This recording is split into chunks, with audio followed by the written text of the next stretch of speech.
Hi hello ನಮಸ್ತೆ, welcome to ಸಾಕ್ಷ್ಯ media YouTube channel. So Gruhalakshmi ಯೋಜನೆ ಹಣ ಇದೀಗ ಜಮಾ ಆಗ್ತಾ ಇದೆ. ಸೊ ಯಾರಿಗೆಲ್ಲ ಈ ಒಂದು ಹಣ ಜಮಾ ಆಗುಂಟು, ಸೊ ಅವರುಗಳು ಕಮೆಂಟ್ ಬಾಕ್ಸಲ್ಲಿ ಜಮಾ ಆಗಿದೆ ಅಂತ ಕಾಮೆಂಟ್ ಮಾಡಿ. ಇನ್ನು ತುಂಬ ಜನರಿಗೆ ಈ ಒಂದು ಹಣ ಇನ್ನೂ ಕೂಡ ಜಮಾ ಆಗ್ತಾ ಇಲ್ಲ. ಸೊ ಅವರುಗಳು ಏನು ಮಾಡಬೇಕು ಅಂತ ಈ ಒಂದು ವಿಡಿಯೋದಲ್ಲಿ ಕಂಪ್ಲೀಟ್ ಆಗಿರುವಂಥ ಒಂದು ಮಾಹಿತಿ ತಿಳಿಸ್ಕೊಡ್ತೀನಿ. ಸೊ ವಿಡಿಯೋನ ನೀವು ಸ್ಕಿಪ್ ಮಾಡಿದಂತೆ ಪೂರ್ತಿಯಾಗಿ ನೋಡಿ. ಚಾನಲ್ ಇನ್ನೂ ಕೂಡ ಸಬ್ಸ್ಕ್ರೈಬ್ ಮಾಡ್ಕೊಳ್ಳಿಲ್ಲ ಅಂತಂದರೆ ಇವಾಗಲೇ ಸಬ್ಸ್ಕ್ರೈಬ್ ಮಾಡ್ಕೊಳ್ಳೋ ಜೊತೆಗೆ ಈ ಒಂದು ವಿಡಿಯೋನ ನೀವು ಲೈಕ್ ಮಾಡಿರಿ, ಯಾಕಂತಂದರೆ ನಿಮ್ಮಿಂದ ಒಂದು ಲೈಕನ್ನು ಎಕ್ಸ್ಪೆಕ್ಟ್ ಮಾಡ್ತಾ ಇರೋದು. ಸೊ ಬನ್ನಿ ವಿಡಿಯೋನ ಶುರು ಮಾಡುವ. ಕಾಂಗ್ರೆಸ್ನ 5 ಗ್ಯಾರಂಟಿ ಯೋಜನೆಗಳಲ್ಲಿ ಗೃಹಲಕ್ಷ್ಮಿ ಯೋಜನೆಯೂ ಕೂಡ ಒಂದು. ಈ ಒಂದು ಯೋಜನೆಯ ಮೂಲಕ ಮನೆಯ ಯಜಮಾನಿಗೆ ಪ್ರತಿ ತಿಂಗಳು ಇಲ್ಲಿ 2,000 ರೂಪಾಯಿಗಳು ಸಿಗ್ತಾ ಹೋಗುತ್ತೆ.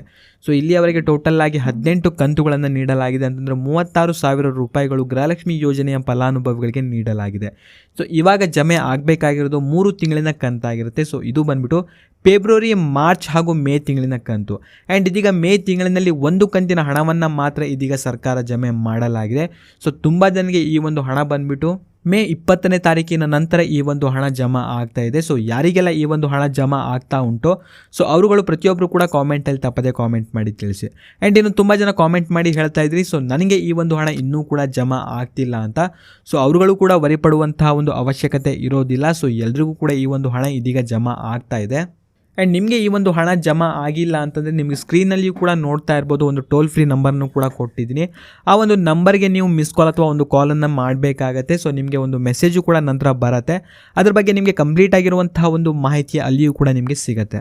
ಆ್ಯಂಡ್ ಇನ್ನು ತುಂಬ ಜನರ ಗೃಹಲಕ್ಷ್ಮಿ ಯೋಜನೆಯ ಅಪ್ಲಿಕೇಶನ್ಗಳನ್ನು ಇದೀಗ ಸರ್ಕಾರ ಕ್ಯಾನ್ಸಲ್ ಮಾಡಿದೆ. ಸೊ ಕೆಲವೊಂದು ರೀಸನ್ನ ಇಟ್ಕೊಂಡು ಈ ಒಂದು ಅಪ್ಲಿಕೇಶನ್ಗಳನ್ನು ಇದೀಗ ಸರ್ಕಾರ ಕ್ಯಾನ್ಸಲ್ ಮಾಡಿದೆ.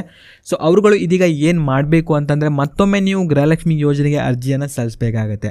ಆ್ಯಂಡ್ ಇನ್ನು ಗೃಹಲಕ್ಷ್ಮಿ ಯೋಜನೆಗೆ ಅರ್ಜಿಯನ್ನು ಯಾವ ರೀತಿ ಸಲ್ಲಿಸೋದು ಅಂತ ನಿಮಗೆ ಡಿಸ್ಕ್ರಿಪ್ಷನಲ್ಲಿ ಒಂದು ಲಿಂಕನ್ನು ಕೂಡ ಕೊಟ್ಟಿದ್ದೀನಿ. ಆ್ಯಂಡ್ ಆ ಒಂದು ಆರ್ಟಿಕಲನ್ನು ನೀವು ಕರೆಕ್ಟಾಗಿ ಓದಿದರೆ ನಿಮಗೂ ಕೂಡ ಇದ್ರ ಬಗ್ಗೆ ಗೊತ್ತಾಗುತ್ತೆ. ಸೊ ಮತ್ತೊಮ್ಮೆ ನೀವು ಗೃಹಲಕ್ಷ್ಮಿ ಯೋಜನೆಗೆ ನೀವು ಇಲ್ಲಿ ಅರ್ಜಿಯನ್ನು ಸಲ್ಲಿಸಬೇಕು. ಆ್ಯಂಡ್ ಅದರ ಒಂದು ಲಿಂಕನ್ನು ಕೂಡ ಆ ಒಂದು ಆರ್ಟಿಕಲ್ನಲ್ಲಿ ಕೊಟ್ಟಿರ್ತೀನಿ. ಆ ಒಂದು ಆರ್ಟಿಕಲನ್ನು ಕರೆಕ್ಟಾಗಿ ಓದ್ಕೊಂಡು ನೀವು ಕೂಡ ಮತ್ತೊಮ್ಮೆ ಈ ಒಂದು ಯೋಜನೆಗಳಿಗೆ ಅರ್ಜಿಯನ್ನು ಸಲ್ಲಿಸಿದರೆ ಸೊ ಇವಾಗ ನಿಮಗೆ ಯಾವೆಲ್ಲ ತಿಂಗಳಿನ ಒಂದು ಪೆಂಡಿಂಗ್ ಹಣಗಳು ಇದೀಗ ಜಮೆ ಆಗಬೇಕಾಗುತ್ತೋ ಸೊ ಎಲ್ಲವೂ ಕೂಡ ಈ ಒಂದು ಹಣ ನಿಮ್ಮ ಒಂದು ಖಾತೆಗಳಿಗೂ ಕೂಡ ಜಮೆ ಆಗುತ್ತೆ.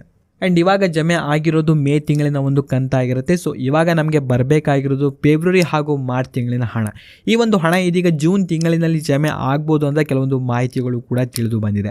ಆ್ಯಂಡ್ ಇದ್ರ ಬಗ್ಗೆ ಯಾವುದೇ ರೀತಿಯ ಒಂದು ಅಪ್ಡೇಟ್ ಬಂತು ಅಂತಂದರೆ ನಮ್ಮ ಒಂದು ಚಾನಲಲ್ಲಿ ನಿಮಗೆ ಅಪ್ಡೇಟನ್ನು ಮಾಡಿ ತಿಳಿಸ್ಕೊಡ್ತೀನಿ. ಆ್ಯಂಡ್ ವಿಡಿಯೋನ ನೀವು ಲೈಕ್ ಮಾಡಿಕೊಟ್ಟು ಚಾನಲ್ ಇನ್ನೂ ಕೂಡ ಸಬ್ಸ್ಕ್ರೈಬ್ ಮಾಡದೆ ನೋಡ್ತಾ ಇದ್ದರೆ ಕೂಡಲೇ ಸಬ್ಸ್ಕ್ರೈಬ್ ಮಾಡ್ಕೊಳ್ಳಿ. ಹಾಗೂ ಈ ಒಂದು ವಿಡಿಯೋವನ್ನು ನೀವು ನೋಡಿದ್ದಕ್ಕೆ ಧನ್ಯವಾದಗಳು.